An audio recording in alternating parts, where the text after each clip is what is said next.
Hello there, I'm Jonathan Chen, and we're the Society of Hong Kong Indie Studies.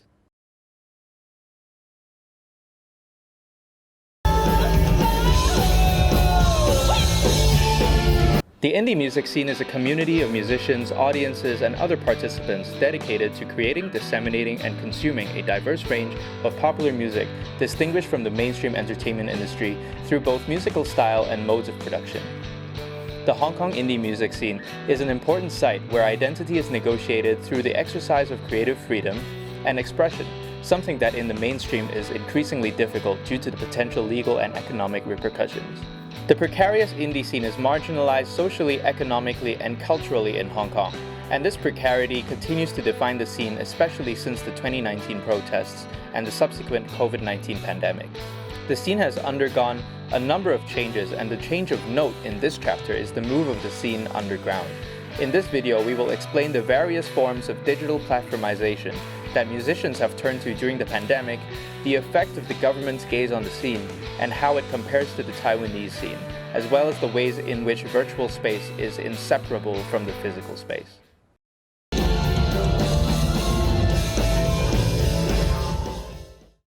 Hello, my name is Dr. Francois Mouillot from the Department of Humanities and Creative Writing at the Hong Kong Baptist University. I'm here today to talk about the platformization of the live music activities of the Hong Kong independent music scene during the COVID-19 pandemic. Specifically, I'm going to be paying attention to the ways in which this platformization reflects some concerns, some of the values of the scene, as well as considering some of the different effects of the platforms on the aesthetics and on the activities of the scene. And I'll go very briefly over this part to say simply that the Hong Kong independent music scene has difficulties existing in Hong Kong due to a number of factors, one of them being the hegemonic presence of the cantopop music industry in the city, as well as very high rents to operate venues and very complicated and stringent licensing policies to operate venues.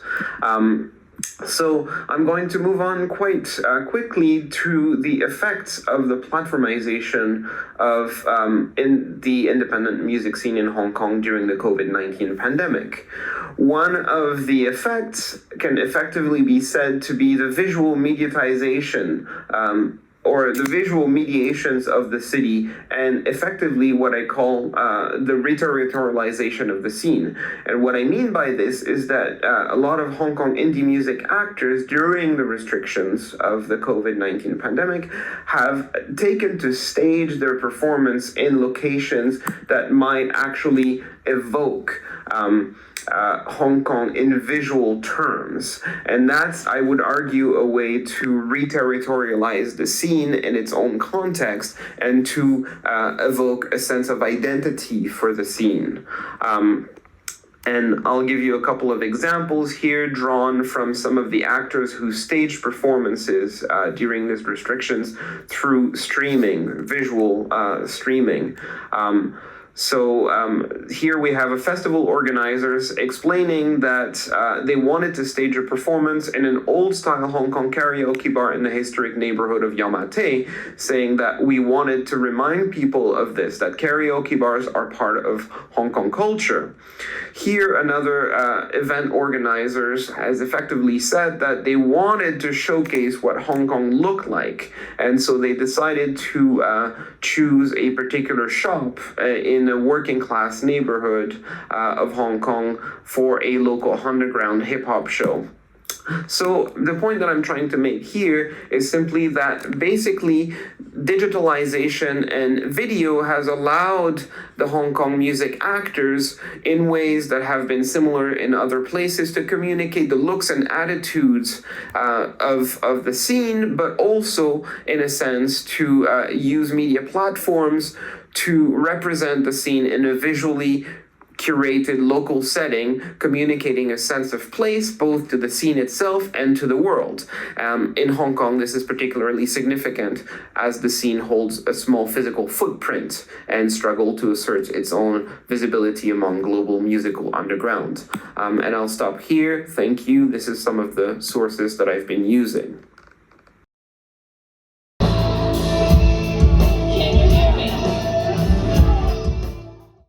And today I'm going to talk about the topic and introduce this fascinating phenomenon in Hong Kong indie music scene to you guys. It's about the contrast between Taiwan indie music shows and Hong Kong indie music shows. It is about some authority gaze, some intense gaze from governmental authority, and versus the agreeable gaze from participants. And apparently, Hong Kong is notorious of a lot of governmental limitations, so the intense gaze belongs to Hong Kong indie music scene. This topic is based on Belvin and Foucault's theory of panopticon. And panopticon, it is a social and control mechanism. It's like a jail, a little jail. You can see, yes. And the prisoner inside this prison, they are being observed and guided by some guards, and they really don't know where is the guards and when they will look at them.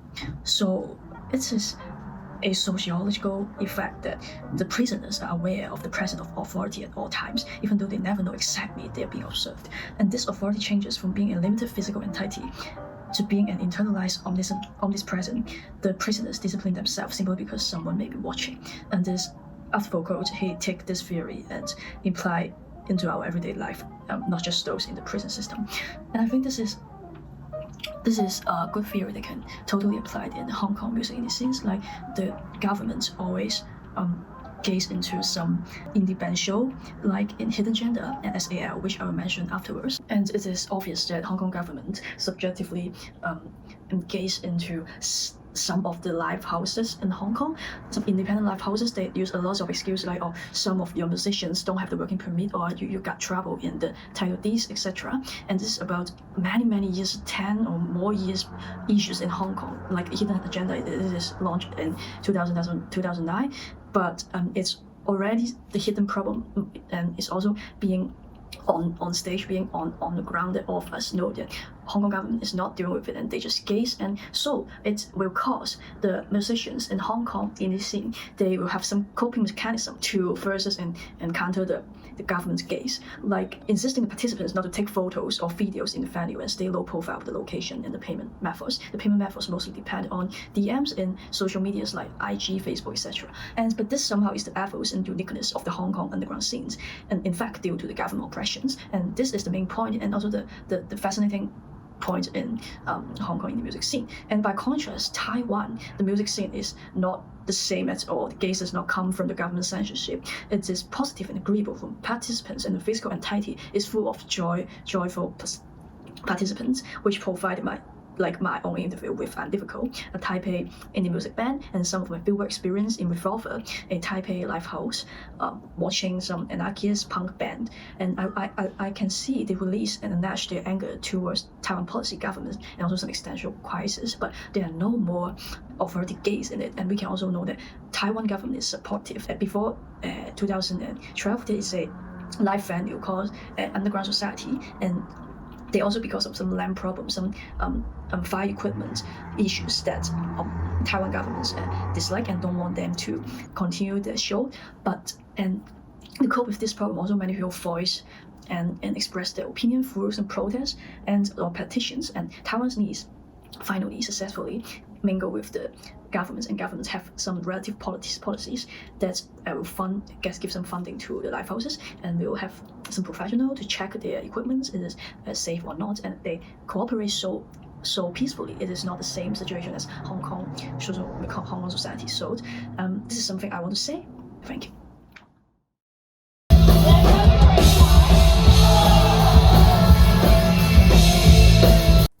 As Gigi mentioned earlier, the indie scene now uses social media extensively for the promotion of gigs as well as ticketing through DM for details.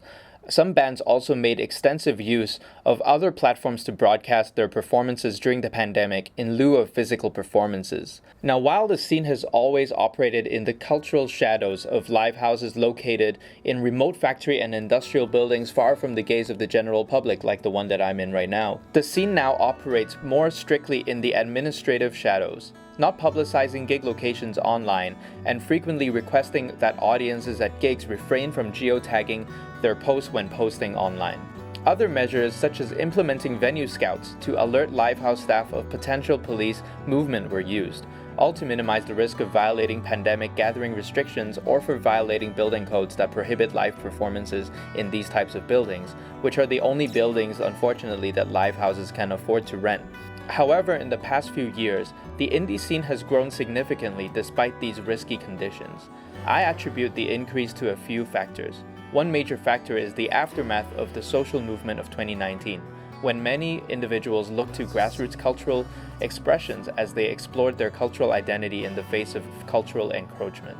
Another reason is that gig organization has been democratized in a way, where during the pandemic, many audience members, seeing that prominent gig organizers had gone quiet during the pandemic, decided to become gig organizers themselves, as they realized that anyone could host a gig if they had an Instagram account. These new organizers then allowed the visibility of the indie scene to expand to their own social circles, in contrast to the way it was before, when organizers tended to have social circles limited to other scene members. Audience members and organizers told me that while no one wants the scene to be this precarious, it has become an unintended commonality that connects individuals in the scene together. Through the use of social media to handle ticketing and the dissemination of information of gigs, audiences have reflected that the experience becomes more exclusive, intentional, with one saying that he felt like everyone there was part of the same family. The process of messaging the organizer to purchase a ticket also forms an extra layer of sociality, allowing organizers to feel more in touch with the audience attending a gig. The mutual precarity and exclusivity at a gig then engenders these powerful affective relations between gig attendees, musicians, and organizers, turning the gig into something much more than just the consumerist act of purchasing and consuming entertainment, but a place where a commons is formed and a community is crystallized, allowing new attendees to find identity in the indie scene. We can thus see the inseparability of the virtual space and the physical space, and how the physical space then allows for an imagination of the virtual space when individuals are made aware that a wider like-minded community exists. While the pandemic restrictions in Hong Kong have ended, the measures taken by the indie scene to stay under the radar have not. Continuing forward, the only way is to consider the virtual and physical spaces in equal terms to fully understand the socialities at play within the Hong Kong indie music scene.